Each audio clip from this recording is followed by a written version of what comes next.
Buçim në bu CHI. Bu CHI podcast.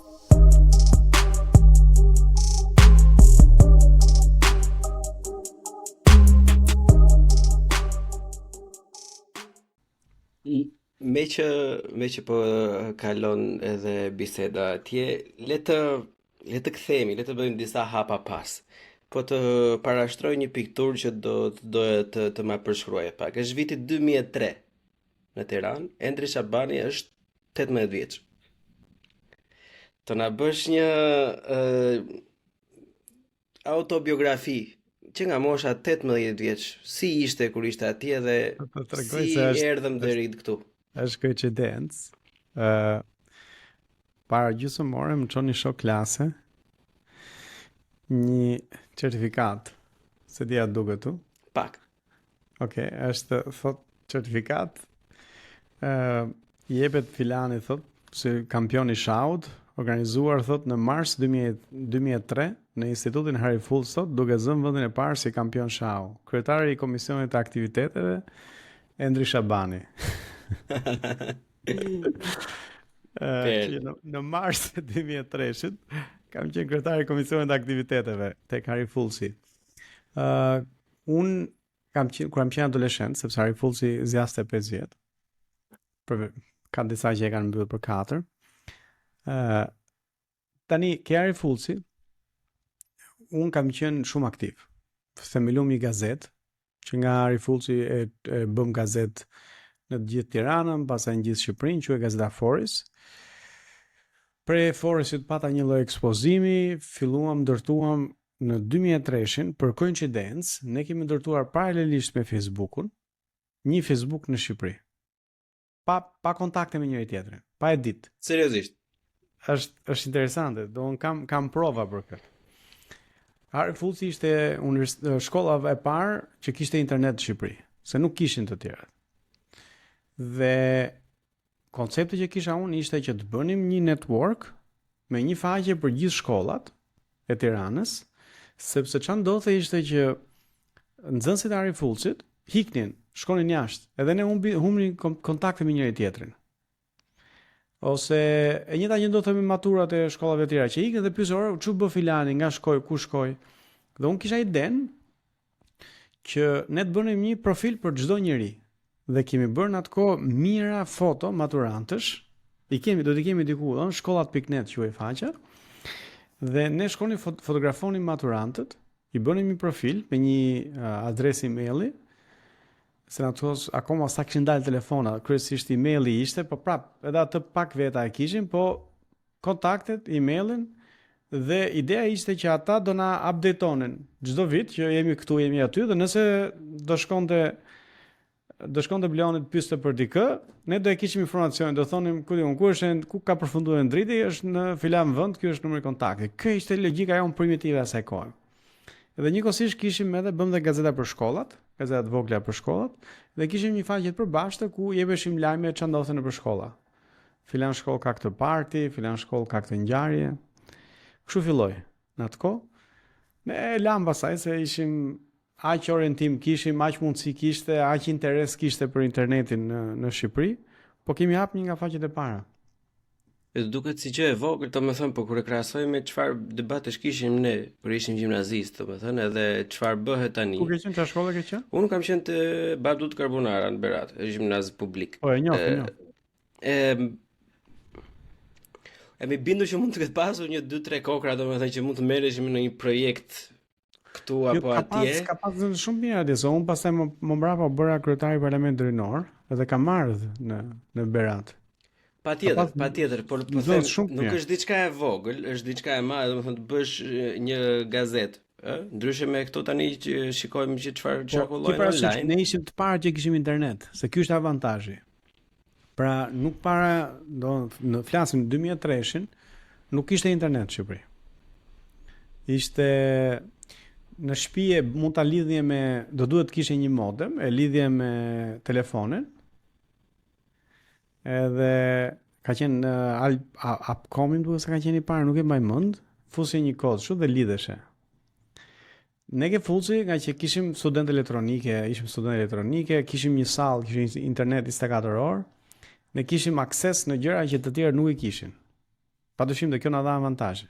Po, unë jam pak cinik te kjo pjesa, domethënë jam goxha i vrarë. Shiko, ne kemi internet tani kudo. Domethënë është literalisht 1 milisekond larg aksesi të çdo njeriu dhe sa gazeta rinore qarkullojnë, të lutem me drejt. Le të qëndrojmë pak në realitet. Ne jemi aq ditë larg një ngjarje goxha fatkeqe ku i mori jetën një triu. Për këto i përdorim sot tani. Edhe unë, pavarësisht se kam pak zët, kështu të shfrytëzoj lajmet e tilla për të bërë moralistin, por unë shikoj çdo gjë në mënyrë gjenerike, nuk ka balancë. Gjithmonë do ketë pisliqe, gjithmonë do ketë gjëra të këqija që ndodhin, është e padiskutueshme. Po unë mendoj se në adeun ton ka humbur balanca dhe unë jam i bindur që ky lloj kreativiteti për një gazetë, ku dëgjon, nuk do të jetë as gazetë më valla, mund të jetë revistë, mund të jetë një faqe online, mund të jetë një blog, mund të jetë një shkrim. Nuk ekzistojnë më. Besoj që ekzistojnë, po ndoshta ne nuk e dim, po pa modesti kemi pas po punë shumë mirë. Ja të tregoj, nuk e di a e kam diku këtu.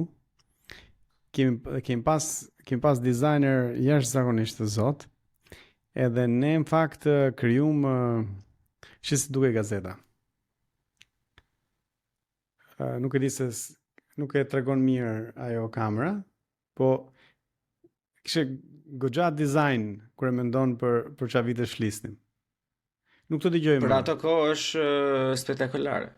Ishte, ishim Kalamaj, Po.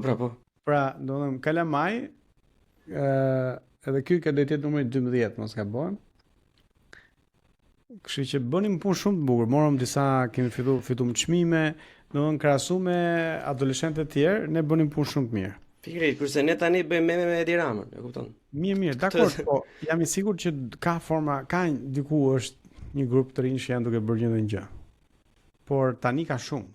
Edhe duke pas shumë. Unë nuk mendoj se ne jemi më të paaftë ose më budallënj, as pak. Unë mendoj që ka një teori konspirative, le ta themi në thonjza, është by design që të shpërndahet vëmendja sa më shumë në për cepa jo të frytshëm, domethënë që të jenë sa më të manipulueshëm masat. Unë mendoj që është pasojë e masivizimit. Shiko, atko kjo ishte vetëm një formë që ne të konfirmoheshim. Për mua gazeta ishte identitet. Do të thënë, nëse dikush shante gazetën, na kishte sharë gjithë. Në kuptimin kishim të shtu. E isha shumë i lidhur. Sa rrinim pa gjumë, se normalisht bënim shkollën dhe pastaj rrinim pa gjumë gjithë natën për të marrë me gazetën, për ta dizenjuar, për shkruar shtypshkronja, prisnim kur dilte ajo gazetën shpërndanin për shkolla, pastaj feedbackun që e merrnim. Çfarë ndodh tani? Pra konfirmimin që njeriu ka nevojë në adoleshencë, ne e merrnim përmes kreativitetit, përmes një gjëre të re. Çfarë ndodh sot? Ka që flasin të gjithë kanë një platformë, gjithë kanë një gazetë vetën të përditshme. Konfirmimi merret duke tërheq vëmendjen, dhe vëmendjen ti e tërheq duke bërë budalliqe. Pra nëse ti del shan, merr më shumë vëmendje se nëse krijon një gjë të re. Nëse ti ul pantallonat, merr më shumë vëmendje se sa nëse ti thua një gjë të mençur. Dhe kjo është pasojë e kakofonisë ku të gjithë flasin, ku nuk ka se filtrat janë problematik, por nganjëherë filtrat janë të domosdoshëm, të paktën për një filtr vlerash, në kuptimin që ç'a vlen, ç'a s'vlen, ç'a është e mirë, ç'a është e keqe. Tani shpesh këto ja lën tregu, dhe prandaj them unë që tregu nuk mund t'i zgjidhë të gjitha. Shpesh të ja lën tregu që njerëzit zgjedhin vetë, dhe shumatorja e zgjedhjeve prodhon një gjë apo një tjetër. Fatkeqësisht, shoqëria në kakofoni vëmendjen e ka ndaj ekstremeve. Për shembull, Klevio apo Kozaku, çfarë janë këta, nuk sjell një gjë tre kreative në shoqëri, por sherr, nëse del me pistolet, djeg makinën, shtim me pistolet, nuk mund të ta injorojnë, sepse i ngacmuar instiktet njerëzve, që është instinkti i frikës ndaj zhurmës, instinkti i frikës ndaj dhunës apo i papriturës.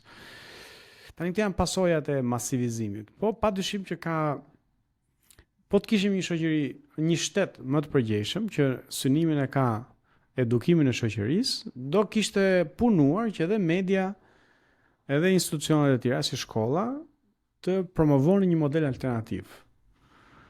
Po ne kemi këtë besoj, domethënë që thjesht mbase nuk është dhe aktive, mbase nuk bëhet në mënyrë aktive, se unë nuk po them që është një kabale madhe që po I shkatron shqiptarët, as pak.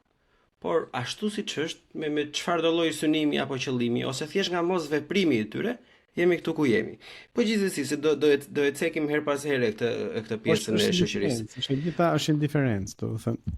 Pikërisht, nuk ka incentiva për të le të themi për të vënë një dorë, siç e thon pleq. Nuk vë dorë njeri për këto gjë. Jo se nuk përfitojnë. Shiko, çdo sistem promovon modelet që e legjitimojnë. Nuk ishte rasti që gjatë diktaturës komuniste herojt ishin këto herojt e punës. Kishte shkurt e vatam, vdiq duke punu. Një karrocier, sepse modeli ishte njeriu I punës. Hey miq, faleminderit që jeni duke dëgjuar Buçi Podcast. Keni bërë subscribe? Nëse jo, ju lust bëni subscribe të ndizni zilën që të mos humbisni asnjë episod. Normalisht Buçi Podcast është një podcast I pavarur dhe çdo lloj ndihme si shpërndarjet, por dhe donacionet në PayPal, Buy Me a Coffee ose abonimet në Patreon janë për mua një ndihmë jashtëzakonisht shumë e madhe për të vazhduar me këtë mision. Faleminderit dhe dëgjim të këndshëm. Përsëri më vonë, unë do të pyes domethënë pas I mbarove te Harry Full, si vazhdon formimi jot? Studio bëra një vit pushim. Se nuk isha I sigurt, doja të ikja jashtë, po nuk dija si të ikja. Nuk dija ku të aplikoja, nuk dija si aplikohesh. S'kisha fare orientim sepse unë jam I pari nga familja që kam shkuar në universitet. Kështu që s'kisha fare orientim.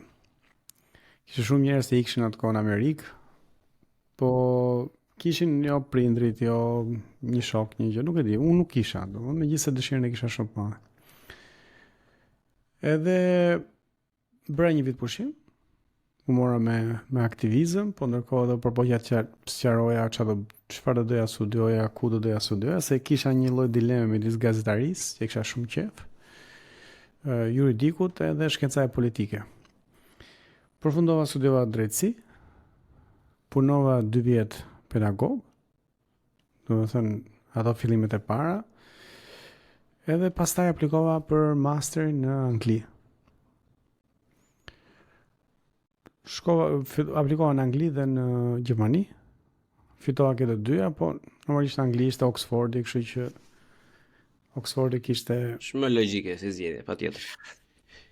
Si të qoftë, më shumë ishte besoj kurioziteti, reputacioni e kështu, dhe shkova në Oxford.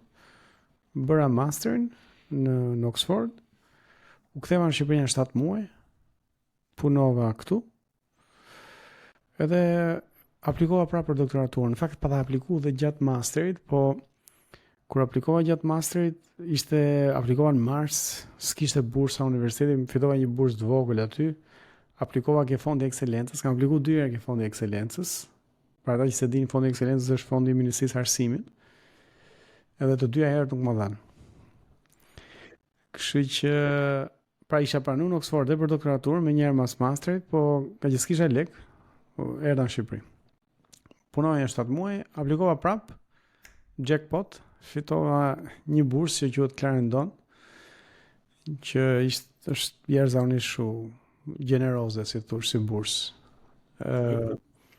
Të mbulon studimet për gjatë gjithë sa të shkoj cikli, t'je para pa fund, nuk të kufizon për asnjë gjë, është bursë e universitetit, është formuar me lekët e Oxford University Press, me lekët e shtypshkronjës, e bursa që Clarendon. Fitova atë pastaj, s'kishte dyshim, I la gjëra atu, shkova prap, bëra doktoraturën, e zgjata pak doktoraturën, se shkova dhe në Paris, shkova në Sciences Po, aty mbledha janë 2 vjet. Dhash mësim atje, u mora me research. Ktheva në Shqipëri do të thënë, ka qenë eksperiencë shumë interesante se kisha mbrojtjen e doktoraturës në dhjetor të 2020-s. Dhe shkova për intervistën, ditën që mbarova intervistën, kur dola nga intervista, do dha lajmi që u mbyllën kufit e Anglisë. Luftë, e kupton. Se ishte Covidi dhe në Angli kishte filluar një variant i ri i Covidit. Nuk kishte më asnjë avion, gjithë avionet anulluan, ngele aty. Unë akomodimin e kisha marrë deri në fund të muajit, mund të rija, po ishte shumë i shtrenjtë për të vazhduar, domethënë. S'kisha ku të shkoja, ishte i luftë. Ndërkohë fillon duke u kufizu këto edhe nga qyteti, për shkak edhe nga Oxfordi nuk dilet dot, domethënë. Edhe ka qenë kalvar i madh, mas një jave mbrita në Tiranë. Shkova, mora një makinë, shkova në kufi, Weymouth, më duket se ishte kur shkova, a Portsmouth. Atje do të bëje këtë analizën e Covidit, do dilte ajo, pastaj kishte 48 orë, gjeta një anije, përfundova në Britanjë të Francës, nga aty shkova në Paris, aty pastaj më prisha makina që kisha marrë me vete. Është për të shkruar libër. Mbas jave vrin në Tiranë, kur era në Tiranë regjistron partinë. Se files këta se ishim një grup kolegësh doon që po punonin për mbledh firmat me antarësitë etj. Unë nuk isha në gjitha këto procese. Dhe po të mos kisha dalë kur dola, në janar Britania hynte fillonte të aplikojë Brexiti dhe fillonin ca mohabete të tjera që me shumë gjasë do kisha dalë nga marsi, marsi prill do kisha dalë nga Anglia. Sa edhe mbyllën kufit për arsye të tjera pastaj. Kështu që erdha në Tiranë me kolegë të tjerë, u regjistruam për zgjedhje, edhe ajo ka bërë kështu momentin e fundit. Fillum fushatën, edhe pastaj vazhdoi aktiviteti politik. Që nga 2021 deri më sot. Përmendën pak më përpara, domethënë që e marr me aktivizëm. Kur thua aktivizëm, për çfarë ke fjalën fix, domethënë? Po kam qenë kryetari i Parlamentit Rinor. Kur isha adoleshent dhe pastaj më mbras si student. Pastaj jam marrë me Transparency International Shqipëri, janë 2 vjet. Çfarë bën Transparency International oficialisht? Transparency International ishte organizata antikorrupsion. Ne prodhonim këtë indeksin antikorrupsion, denonconim ligje që ishin dizenjuar qëllimisht për të fuqizuar ca njerëz që krijonin kushte për pabarazi. Pastaj shkova prapunova pedagog. Shkova në Angli, domethënë kur fillova pedagog lash aktivizmin, domethënë kisha shumë më pak. Po jam marrë me konsulencë, me këto gjëra e tjera.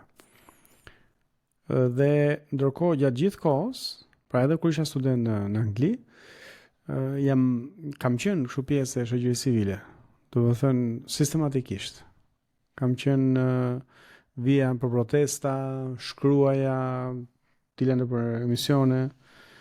Kam qenë vazhdimisht një nga zërat e shoqërisë civile, sistematikisht. Po thjesht gjithmonë. Edhe fiks për këtë gjë dhe duke lidhur dhe me edhe lëvizjet e tua, un kam pyetjen më të rëndësishme.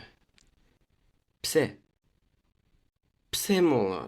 Domethënë, po të bësh tani do ikim në Berat, do ikim në Vakëf, të pim një kafe, të një cep lagje atje, do jetë një xhaxhi që sa ka ardhur nga puna dhe të lodhur gjithë ditën, thojë. Gjithë ky djalë, mashallah, ta ruaj Zoti. Me shkollë, po. Me master, me doktoratur në Oxford. Ç'a do ti që kthehesh në Shqipëri? Tani këto janë 2 gjëra, pra pse kthehemi në Shqipëri dhe pse merrem me politikë? Se mund të kthem në Shqipëri dhe punoj me organizata ndërkombëtare ose punoja në studio avokatie. Shqipëria është shtëpia ime, domethënë. Unë nuk e kam padyshim e kam menduar, që të jemi sinqert, e kam menduar, e kam konsideruar që të rija në Angli apo të shkoja diku tjetër. Po që kur ika për shkollën, ika me dëshirën për të kthyer prapë. Këtu kam njerëz të mi. Pra kam familjen, kam Livjen, kam miq. Është vendi im, është kultura ime. Shqipëria ka një klimë të jashtëzakonshme. Është një vend shumë i mirë. Domethënë është problemet që kemi ne nga Shqipëria janë njerëzore, janë kryesisht me shtetin, nuk lidhen me vendin. Dhe ti besoj në Gjermani mungon dielli i Shqipërisë. Patjetër. Nuk diskutohet fare. për shembull, Ky ne xhaxhi thot, po këtu do të vjedhin mordial, këtu do të vjedhin, do të përshterojnë, do të marrin dinjitetin, nuk do ta njohin, do bësh doktoratur në atërie, do bëje një punë jashtëzakonisht shumë të mirë, do dilen për revista, do të ngrinin të gjithë në piedestal, kurse këtu do të cilësojnë, do të tregojnë me gishtë, të thonë shife ky qen birqeni do na tregojnë ne si bëhet. Pse të keqen xhaxhi? Pse kthehesh në këtë vend që është kaq i keq, kaq i lig? Thash pra, shiko, nuk është problem me vendin, është problem me një grup të vogël njerëzish, të cilët janë kështu dhe ata janë aktiv, janë lidhë me njëri tjetrin, janë alderojnë në një dy parti, fillojnë dominojnë skenën politike dhe ekonomike të vendit, po ti shohësh dalim mëngjes shkojnë aty ke kafja, merren çik me thashë them, pastaj shkojnë bëjnë sikur kanë një punë, oke partia, oke selia, ke zyra, bëjnë një allizhverisht, kapin një lek, dalin, shkojnë për drek, fillojnë jemi këtu, jemi aty, pinë, kthehen ose jo tek selia ose tek selia partisë apo ke zyra e shtetit, pastaj mas ditë dalin aty ke lagja, fillojnë prap, raundi i dytë thashë themeve shohin në neshje, edhe në darkë, qofse janë esëll, kthehen bëni muhabet në shtëpi, nëse janë tap, ja fusin gjumit. Edhe dita fillon prapë nesër derisa vinë zgjedhjet ku angazhohen si numërus votash, si komisioner, si kryekomisioner, ku hidhen në gjueti. Këta janë një pjesë e vogël e shoqërisë. Do të ka shumë, unë mendoj pjesa më e madhe e shqiptarëve të tjerë, të cilët janë njerëz normal, që duan të jetojnë me punën e vet, të cilët nuk duan, edhe kur ti detyron që të futen në shtet me mik, mund ta bëjnë se është e vetmja mënyrë, po nuk e duan. Ata duan ta meritojnë, nuk duan të kenë borxh askujt. Njerëz të cilët duan të shkojnë në spital dhe të mos paguajnë lek nëpër xhepa, duan kur të shkojnë në shkollë të mos kenë nevojë për mik për të regjistruar fëmijën në shkollë. Tani këta njerëz a duhet flasë njëri për këta, a duhet luftojë njëri për këta? Unë dua të bëj këtë gjë. Sa herë që kam qenë votus dhe kam pa të rinj që kanë artikuluar këto gjëra për çfarë po flasun, i kam votuar. Po ata janë dorëzuar dhe kanë lënë, kanë ikë. Unë them që ne duhet të rrim sepse ka një momentum historik. Edhe ajo që më mban është ideja që me gjithë sakrificat që ne mund të bëjmë, tani është një moment historik që ne mund ta ndryshojmë. Nëse unë jam gabim, nëse Shqipëria vazhdon kështu, ndoshta ku diun, unë një ditë dhe unë mund të lodhem. Por ki parasysh që në çdo fushë tjetër ka betejë. Edhe kjo është një betejë. Është një betejë me të keqen, si thosh. Po nuk diskutoj, unë mendoj që gjithë secili e paguan dhe shpërblet çdo lloj gjëje që bën. Edhe rehatin, edhe nëse nuk merresh fare e paguan, sidomos kur ja patik që ç'pun ka më mëta e paguan, bile e paguan më shumë nga të gjithë, ka thënë Uliadi, një miku podcastit. Por unë do fillojmë të bisedojmë pak për nismë, po. Pa dash. Se kam një pyetje shumë të keqe pasaj, para se të fillojmë te gjërat e rëndësishme, po më jep këtë shembull një. Të gjithë pyetjet e këqija. Të dy tre raste. Një prokuror i cili nuk e di a ishte ai apo kolekte vet, po u lirua dikush, që djali një deputete. Vrau dikë. U lirua. Ja sa unë atë prokurorët me deputeten e mbyllën, e nxorën për një vit. Doli dhe vrau djalin e një prokurori. Pra, what goes around comes around. Domethënë, ti mund ta mbyllësh, ti lirosh hajdutët, kriminalët, po do jetosh në të shoqëri. Di një rast tjetër. Një grup gjyqtarësh han dark me njëri tjetrin. Në një moment, mbase kishin pirë, thonë shiko, ja u kemi 500 euro, na thrisni 5 goca. Pra, mendo, prostitucioni është i palishëm në Shqipëri. Long story short, shkojnë në përdhoma, këti i sjellin vajzën e vet. No. E cila ishte kriju varësi nga droga, ky i kishte pre fondet, ajo ishte fillu me gjeti me variant alternativ për të mbajtur ritmin e jetës së shtrenjtë me edhe drogës kushtueshme. Dhe e treta, një mjek shumë i famshëm në Shqipëri. Vajza e vet overdose, e gjen në rrugë, policia thret ambulancën, ambulanca e çon në spital, ai ishte shefi i pavionit. Teorikisht shefi i pavionit duhet të kaloj të krevat në krevat në mëngjes që të vizitoj pacientët, ky nuk e viziton. Në darkë merr vesh që vajza vet ishte ke pavioni vet. Pra kishte 24 orë ajo aty, se kishte prek njëri me dorë, se ditën kush ishte, kush e kishte sjell. Dhe ai në darkë e mori vesh që goca që kishte gjithën që kërkonte ishte ke pavioni i tij. Pra tani ne do në këtë shoqëri, në qoftë se heci me parimin që zotja di unë për pacientët e mi, zotja di unë për kriminalet që merrem, zotja di unë për krimin organizuar, do ta vuajmë. Më kupton? Pra unë të tregova 3 raste që më kanë treguar njerëz në episode ndryshme. Po ka pafund. Pafund. Pra po ideja nuk është se nuk ka raste, domethënë. Problemi që Jo, kam jo, unë edhe flet gjithë kështu, miqtë e mi është domethënë. se si t'ja ngulisësh njerëzve në tru që këto janë të vërteta dhe kështu ndodh edhe nuk i shpëton dot fare. Po e din njerëz, shiko, po lam ne kriminalet rrugëve, ata do vrasin një njeri. Do vrasin shumë njerëz, do vjedhin shumë njerëz. Saçi një nga këta mund të jemi edhe ne. Mund të jetë fëmia jon, mund të jetë një njeri i afërm. Kështu që çdo njeri bën punën e vet nëse do të jetojë në këtë shoqëri.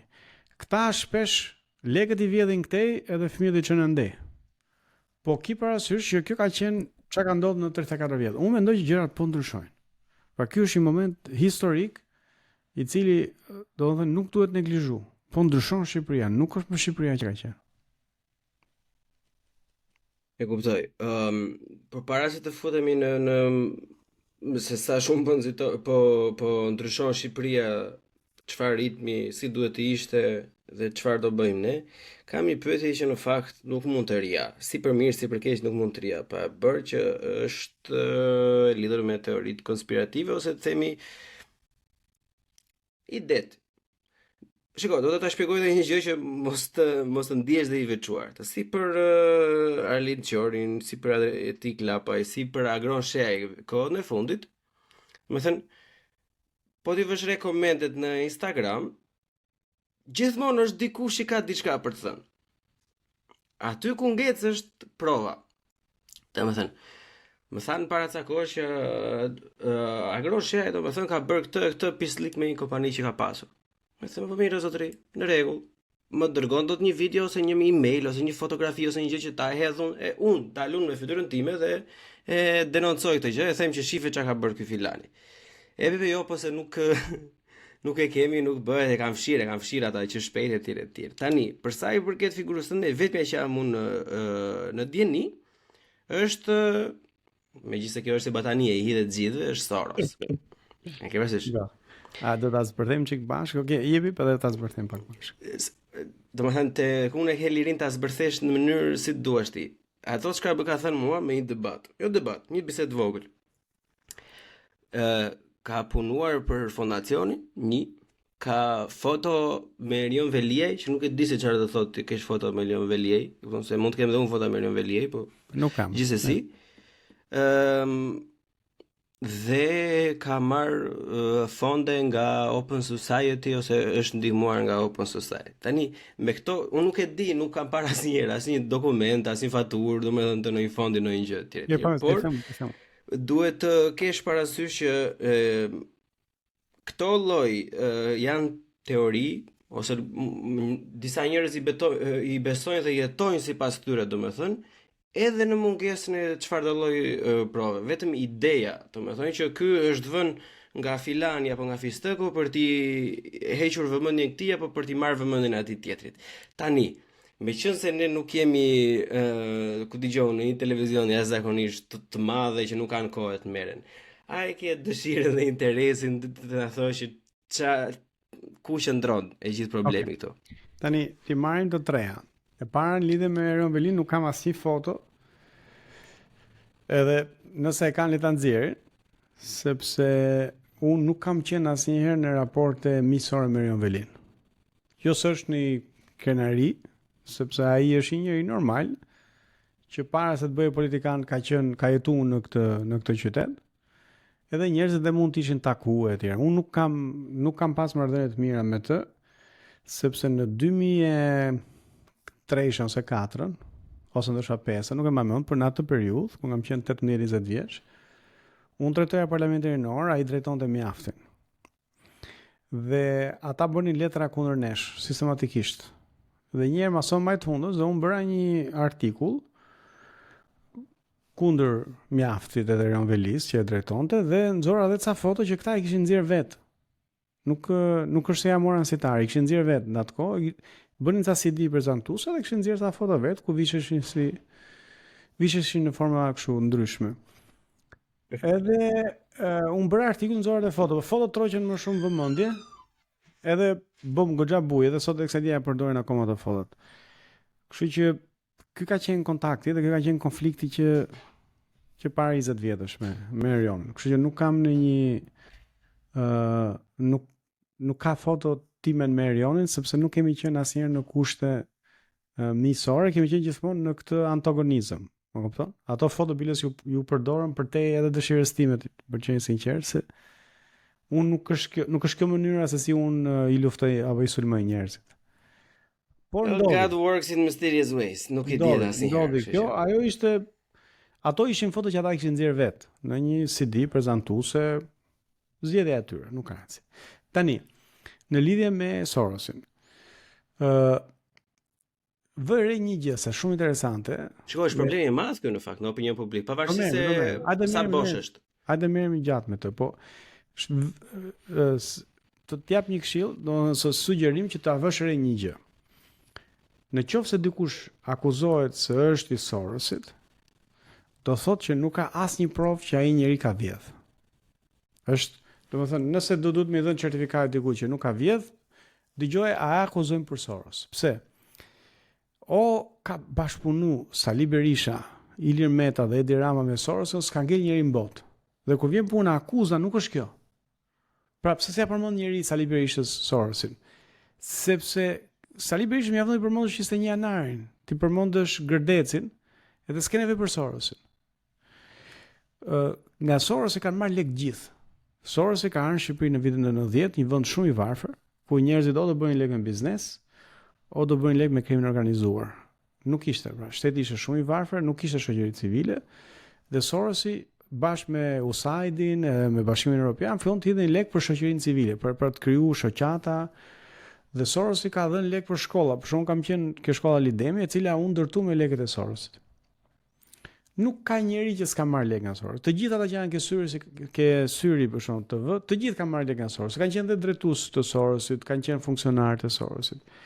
Familja Berisha, ja marrë për Maltezi me Argitën, kanë pas një shoqat Perla. Kanë marrë lek pafund nga Sorosi. Projekte për plazhin, projekte për udhëtime, kanë marrë lek për bursa, kanë marrë lek funksionar të BD-s. Sali Berisha në mënyrë direkte ka marrë lek, i kanë financuar udhëtime etj.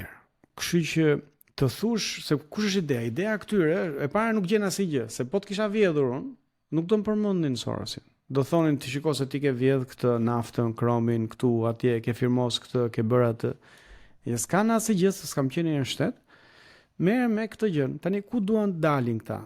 Këta duan dalin që unë jam agjent anglo-amerikan, edhe mund ka sjell Soros në Shqipëri, se Soros e ka merakun të jashtëzakonshëm me heq vota Berishës. Ndërkohë që Berisha, edhe kur s'kam ekzistuar unë, nuk ka fituar zgjedhjet. Pra nuk jam unë problemi. E para, e dyta, njeriu që e akuzojnë si Sorosi, që është Lulzim Basha, Berisha aty e ka pas. Deri vonë. Pra s'ka pas një problem me Sorosin. Reformën drejtësi që ja nisën këta, se në 2015 nisën ta përdorin Sorosin për reformën drejtësi. Kanë marrë gjithë lek nga Sorosi për reformën drejtësi, të gjithë. Pra, konsulent bilës të japë dhe listën, shiko, po të futesh tek i faqet reforma drejtësi.al, edhe i ketë gjithë aty. Pra, PD-ja solli konsulente vet, PS-ja solli konsulente vet, LSI-ja solli konsulente vet, dhe gjithë morën lek nga Sorosi si konsulent për reformën drejtësi. Të gjithë. Të gjitha partitë. Por nuk ka shte bordi i Sorosit, ka qenë gjysmë PD, gjysmë PS, gjithmonë historikisht. Tani, kjo është, ka 3 gjëra që i lidhun me këtë. Pra një është se s'kan çfarë thon, pra s'kan asgjë të nxjerrin këtë. E dyta është përpjekja për të thënë që shiko se këtu ka një konspiracion se ky e ka sill nga jashtë e tjerë. Dhe këtë e duan ta lidhin që shiko se Edi Ramën e mban Sorosi, pra Edi Ramën nuk e mbakan grupet kriminale, nuk e mbakan oligarkët, po Edi Ramën e mbaka Sorosi. Pra po mos ishte Sorosi, Edi Rama do binte. Ndërkohë që ne e dim shumë mirë që baza e Edi Ramës është tjetër, nuk është Sorosi. Padyshim që Sorosi e ndihmon, padyshim që Rama ka një marrëdhënie shumë të ngushtë me George Sorosin. Siç e ka pas Berisha kur qenë pushtet. Siç e ka pas dhe Basha, siç e ka pas dhe Meta. Pra, të gjithë këta kanë bashkëpunuar jo vetëm me biznesmen si Sorosi që janë amerikan, kanë bashkëpunuar me biznesmen serb, kanë bashkëpunuar me biznesmen rus, kanë bashkëpunuar me biznesmen të cilët janë shumë më problematikë se Sorosi. Por gjithsesi thelbi është Rama Sorosi, kështu që atëherë edhe unë, pra Endri është Sorosi, kështu që Endri është i Ramës. Ky është pak a shumë gjithë ideja, pra për të thënë që ky nuk është opozita e vërtetë, opozita e vërtetë është Sali Berisha. Ndërkohë që thash, po t'ishte ky standardi, o ka marrë lek Sali Berisha nga Sorosi dhe familja e Berishës, ose ka marrë njëri tjetër. Tani dalim tek çka ka marrë unë nga Sorosi. Unë kam marrë një bursë. Pra në 2013 aplikova ke Fondi Ekselencës, që ishte fondi i Ministrisë së Arsimit. Aplikova tek Sorosi sepse kishte një bursë që mbulonte vetëm jetesën. Shkollën e paguante universiteti, këta mbulonin jetesën. I duaj 900-1000 pound në muaj për sa ishte shkolla, 9 muaj, 10 muaj. Tani aplikoj ke Fondi Ekselencës. Fondi Ekselencës kishte 2 kritere. Kishte mesataren, kishte dhe universiteti do të ishte një në 50 më të mirat në botë. Unë mesataren kisha 10.0 dhe universiteti ishte i pari, se është Oxfordi, që është i pari në botë. Nuk ma dhanë. Dhe jo vetëm mua, po unë kam disa shok në Oxford që e kanë aplikuar ke Fondi Ekselencës dhe nuk e morën. Kush e mori? Goca e një kryetari grup parlamentar që ishte, kryetar kuvendi i PD-s, 2 fëmijë dhe një ambasadori, të dy në njëjtin vit. Fëmia e një zëvendës ministre edhe çuni i një deputeti. Pra, ja japin, do të thënë, ata s'kan nevojë për lek, do kryejnë puna ja jepshin njëri tjetrit bursat. Tani, mendoj pak, do të thënë, njëri tjetër normal që vjen nga një familje punëtorësh, që kanë pranuar në Oxford, nuk ka lek me shku me studiu vet, dhe nuk duhet aplikoj ke Sorosi, sepse po aplikoj ke Sorosi mbas 15 vjetësh do thonë që ti je agent anglo-amerikan. E kupton se sa absurd është kjo? Dhe çfarë duan të bëjnë me këtë? Fillojnë dhe krijojnë dhe se e çojnë më tej konspiracionin. Pra jo vetëm ke marr lekët për të jetuar gjatë bursës. Po ty ta ka dhënë Sorosi Oxfordin. Pra Sorosi nuk ka dhënë lekët e bursës, ka dhënë pranimin në Oxford. Pra Sorosi ka marrë në telefon Oxfordin dhe i ka thënë merrni çik këtë se mbas 15 vjetësh do ta përdorun për të heqë vota Berishës. E kupton se sa idiotë është kjo si teori? Do vetë shuni Sorosit, Aleksi nuk ka studiu në Oxford. Nuk ka studiu as në Ivy League në djenin time. Pra ai e paska ryt këtë favor nga Oxfordi për në futboll. Tani pse bëhet kjo? Kjo bëhet për të zhvlerësuar. Për zhvlerësu, do të thënë idenë që një njeri nga një familje normale shqiptare mund të pranohet realisht në Oxford. Dhe duan t'i vendosin një oll, sepse ideja këtyre është që në Oxford do të shkojnë vetëm këta. Se këta janë familjet e mëdha. Vetëm këtyre ju takon të shkojnë në Oxford, në Harvard e tjerë. Ne populli, ne edhe po shkuam, edhe po shkuam me bursë, do na i gjeni i cen për thënë që ju se meritoni. Dhe ky është thelbi i mentalitetit. Pra thelbi i mentalitetit është që ai duhet të më kompleksoj mua për një nga arritjet më të mëdha të jetës time. Pra me pak fjalë unë s'e kam meritu. Po më ka çu ai, do të thënë që të vi pastaj mas 15 vjetësh të heq vota Berishës. Kështu të njëjtën gjë bëjnë edhe me Adriatikun, një gjë bëjnë me Arlindin, një gjë bëjnë me Albin Kurtin në Kosovë. Kjo është pak a shumë qasja. E kam vërë, si mua thjesht më ka shqetësuar për vetëm fakt se unë nuk e dija se sa gjë e madhe ishte kjo si lëvizje derisa u futa njërë në TikTok. Atë pastaj i shikon gjitha të zezat. Unë i pyes nganjëherë, se më thon për shkak ti je Sorosian. I them çfarë do të thon Sorosian? Pra kush është ideja? Pra nëse Sorosi ka Ramën, po çai duhen të tjerë? E para. Po sepse ata e mendojnë si Master of Puppets, kështu që të dyja anët kontrollohen nga një dhe ai është super progresist i majt që do shpopullimin e Shqipërisë me LGBT-ra etj etj. E mbajmë aty. Pra ky që ka Master of Puppets. Tani, a nuk do të isha bërën se unë kam hyrë në 2021 në politikë? A nuk do isha bërën deputetash? Ministër, zëvendës ministër, se këtë më thonë në 2021 që mas zgjedhjeve do të bëj Rama këtu, do të bëj Rama aty. Ndërkohë është 2025 dhe unë jam akoma përballë Ramës. Pra, këtu Zamir Mane, Çet Kastrati, që kanë shumë pak lekë se Sorosi dhe kanë deputetë vet, kanë ministrat e vet. Pra, po të kisha Sorosi nga mbrapa, minimalisht do kisha gjysmën e parlamentit. Pastaj, më fal pak. Mirë e zëm, Sorosi më pasa kap edhe mua dhe Ramën e gjithë. Po Berishën e pas ka shpëtu? Se sa pas ka Berishën Sorosi? Se Berisha nuk ka guxim me fol për Zamir Manen. Nuk flot një llaf për Zamir Manen. E ke pa këtë ditë? Një llaf. E kanë vërë, është turp i madh. Po tani Berisha nuk pas ka guxim me fol kundër Zamir Manes dhe nuk e kap ka dot Sorosi. E ka ble Zamiri. Se ble ka dot Sorosi. Pra, po të ndalosh një moment dhe ta kontrollosh këtë, e gjitha kthehet tek ajo që thash pak më sipër. Po e pe që dikë e sulmon për Soros, do thotë që si kanë asgjë. Po ti kishin një gjë, nuk do merreshin me këtë. Do i nxirrin e thonë, shiko, filani ka vjedh këtë gjën, filani ka shit këtë gjën, filani ka firmos këtë gjën. Gjë që bëhet sistematikisht. Pra, politika në Shqipëri nuk është e pamëshirshme. Ata të hynë me rrënjë dhe mballë, më kupton?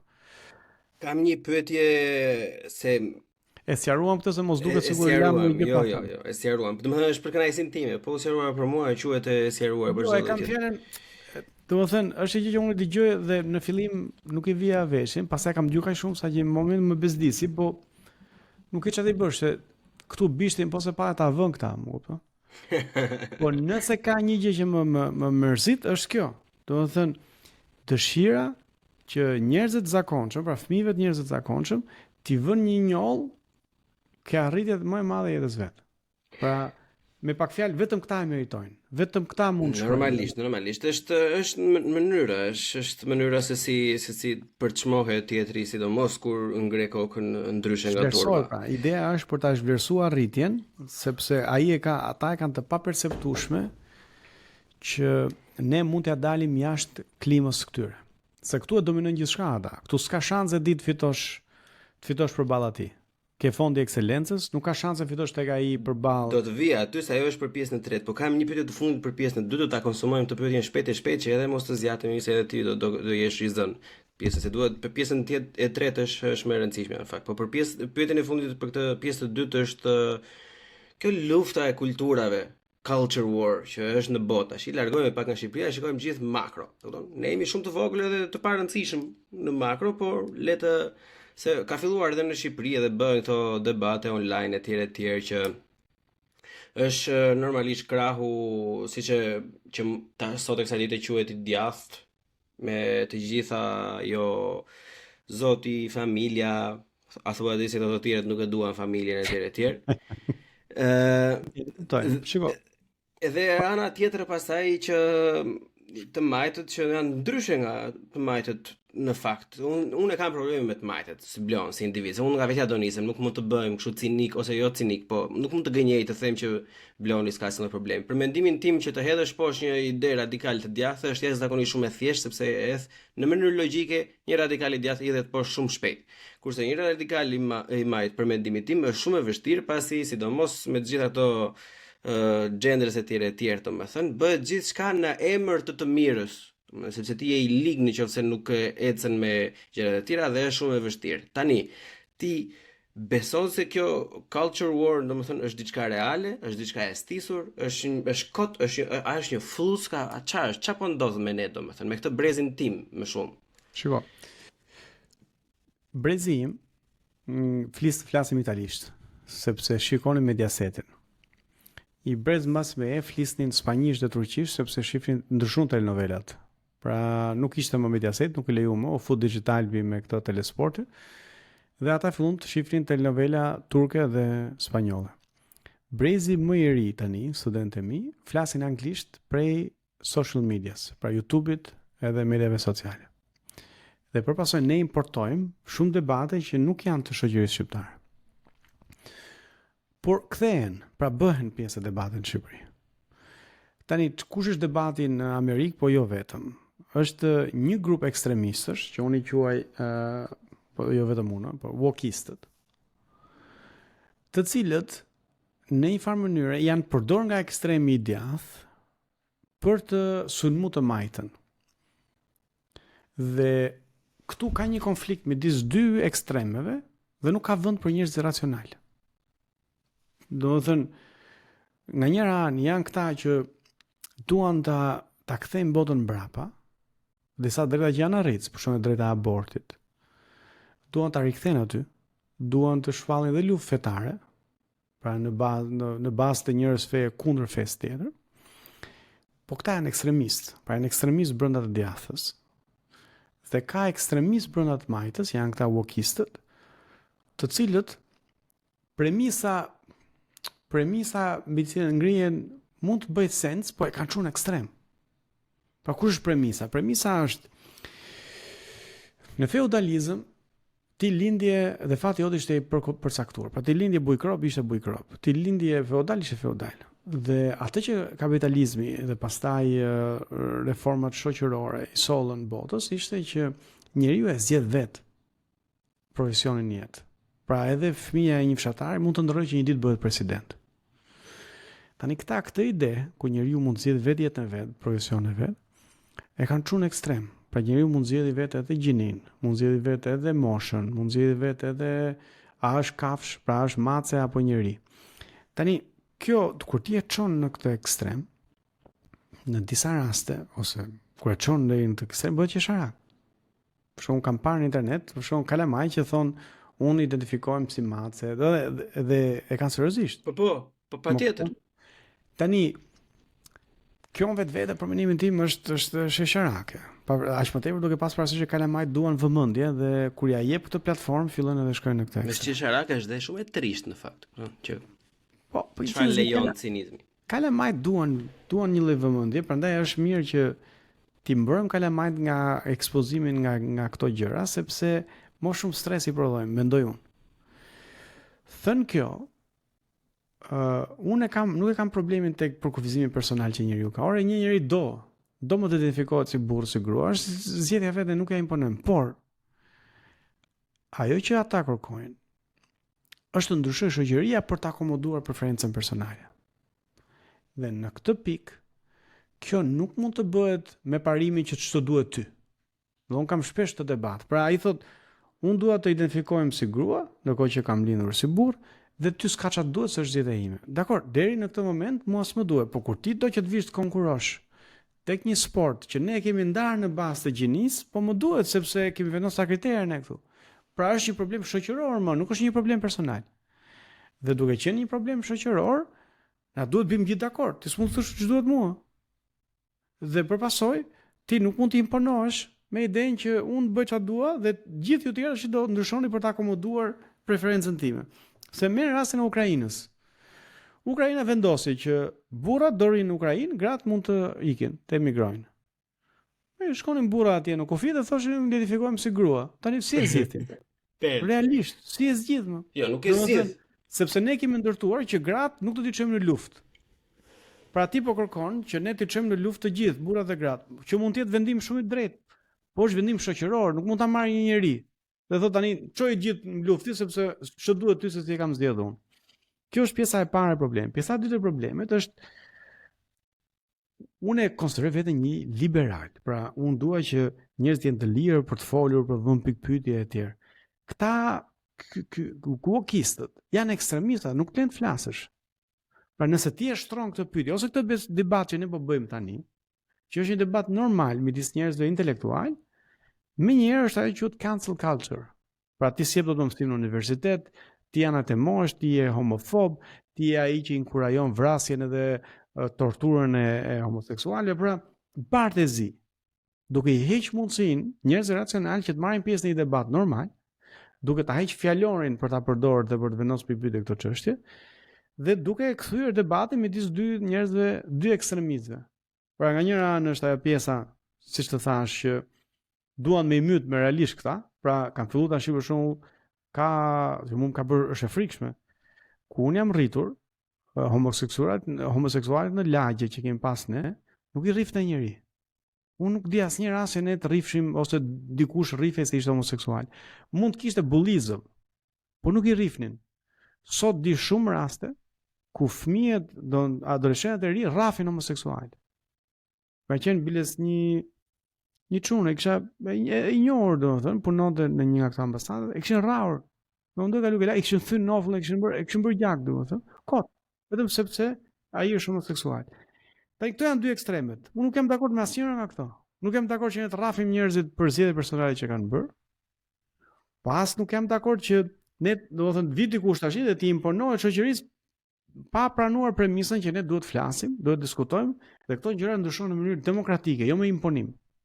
Dhe akoma pak me imponim nga i pakicë, se ne kemi ndërtuar një shoqëri ku pakica është e mbrojtur nga shumica. Më kupton? Pra edhe pakicës ja garantojmë drejtat. Jo më shumë, mos ta garantojmë drejtat shumicës. Mos i garantojmë drejtat shumicës për të folë. Drejtën shumicës për të ngritur pyetje. Drejtën e shumicës për të thënë jo. Do një shoqëri demokratike nuk mund të funksionojë kështu. Prandaj them që këta ekstremistët e majt më shumë e dëmtojnë të majtën se sa bëjnë në i punë. Dhe një përhir vërtet dhe ajo që ndodhi në Amerikë, me zgjedhjet në Amerikë, ishte një lloj reaksioni ndaj kësaj. Ku e majta nuk po di se ku të pozicionohet në raport me këta. Patjetër. Gjithsesi, le të me që dolëm me të zgjedhjet dhe rezultatet në Amerikë etj, të falenderoj për këtë pjesë të dytë si dhe për atë të parën dhe mbërim në pjesën e tretë që është në fakt më e rëndësishme, është strumullari i të dy thirrjeve, po thjesht unë e kisha shumë të rëndësishme për kënaqësinë time vetjake, por edhe të dëgjuesit mi që të bënim disa biseda të kështu normale, një që kush jemi dhe çfarë bëjmë, ku besojmë edhe pse. Është rëndësishme që njerëzit të njohin kush je, domethënë, kush pra pse po e bën. Është e rëndësishme, por mos e thënë që është më e rëndësishme se sa gjërat e tjera. Por hajde, se po themi ka një rëndësi të veçantë. Tani, Buqim në bu, CHI, bu, CHI, podcast.